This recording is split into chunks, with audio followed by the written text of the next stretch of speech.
આજે આપણે ધોરણ 6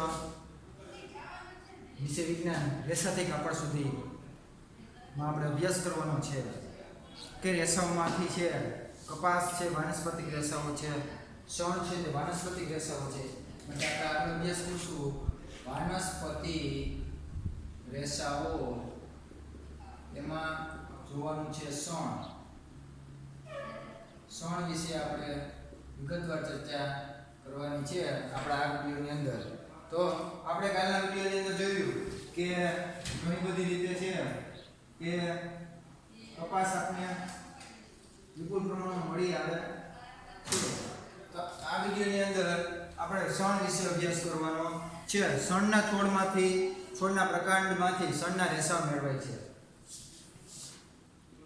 શણના છોડમાંથી એટલે પ્રકાંડમાંથી શણના રેસા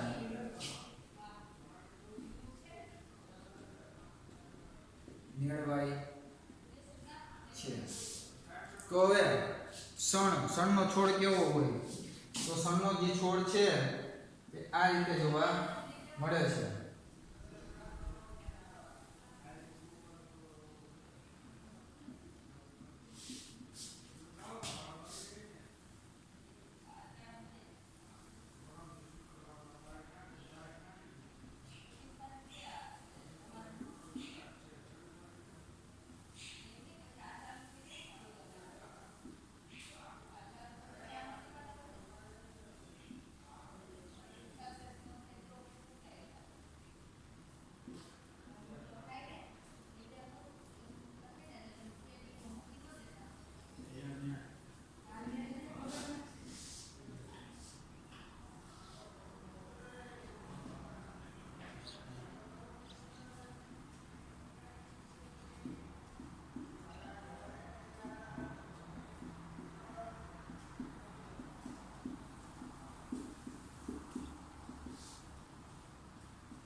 આ છે શણનો છોડ.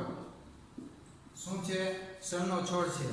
તેને ચોમાસામાં ઉગાડવામાં આવે છે. ભારતમાં શણ મુખ્યત્વે પશ્ચિમ બંગાળ, બિહાર, ઓડિશા અને આસામમાં ઉગાડવામાં આવે છે. તેને ચોમાસામાં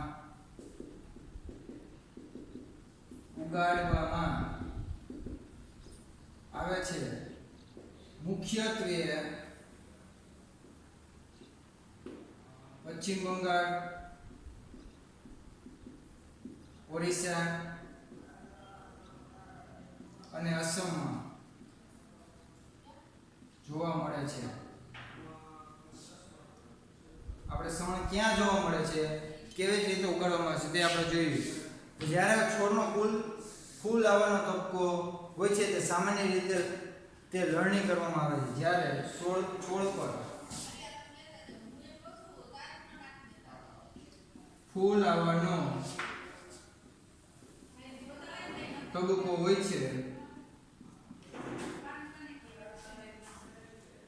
ત્યારે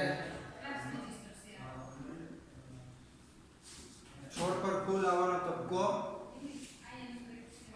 તબક્કો જ્યારે હોય છે ત્યારે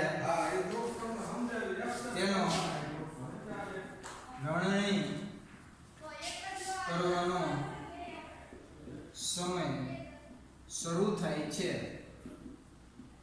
બરોબર? એટલે આ રીતે આપણે એની છે તે લણણી કરી શકીએ છીએ. બરોબર છે કે શણનો જે તમને છોડ જોવા મળે એને લણણી કરવાનો સમયની શરૂઆત થાય છે. લણણી કરેલા છોડના પ્રકારને થોડા દિવસ સુધી પાણીમાં ડૂબાડી રાખવામાં આવે છે. લણણી કરેલા છોડના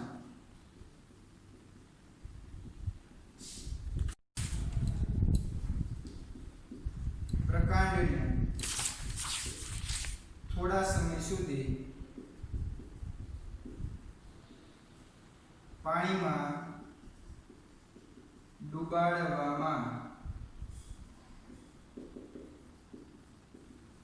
આવે છે. લણણી કરેલો જે છોડ હોય છે એના પ્રકારને શું કરવામાં આવે છે? પાણીમાં ડુબાડી રાખવામાં આવે છે. આ રીતે છે તેનું કાર્ય કરતા હોય છે. બરોબર છે? હવે તમે જુઓ તો પ્રકાંડ સડી જાય છે અને રેસા હાથ વડે છૂટા પાડવામાં આવે છે. શું થાય છે?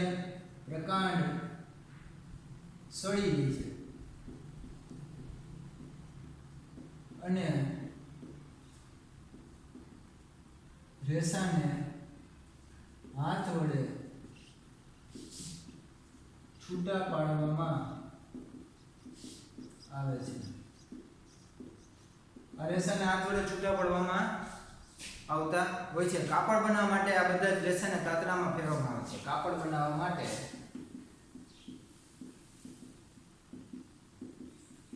આ રેસાને તાતણામાં બનાવવામાં આવે છે, એટલે કે તાતણામાં ફેરવવામાં આવતું જોવા મળે છે.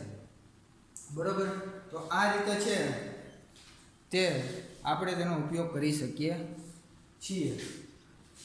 ત્યારબાદ કપાસના તાતણાનું કાતમ. કપાસના એના પછીનો મુદ્દો છે કપાસના તાતણાનું કાતમ. કપાસના તાતણાનું કાતમ તે તમે જાતે આપણે પ્રયત્ન કરીને બનાવવું છે. એક હાથ પર થોડું રૂ લેવાનું છે અને બીજા હાથની ચપટી વડે રૂને પકડી હવે તેને વળ ચડાવતા હવેથી બહારની તરફ ખેંચવાની શરૂઆત કરવાની છે. શું તમે તાતણા બનાવી શક્યા? એક હાથથી રૂને દબાવવાનું છે અને બીજા હાથથી એને વળ ચડાવવાનું છે. બરોબર. એટલે તાતણા શું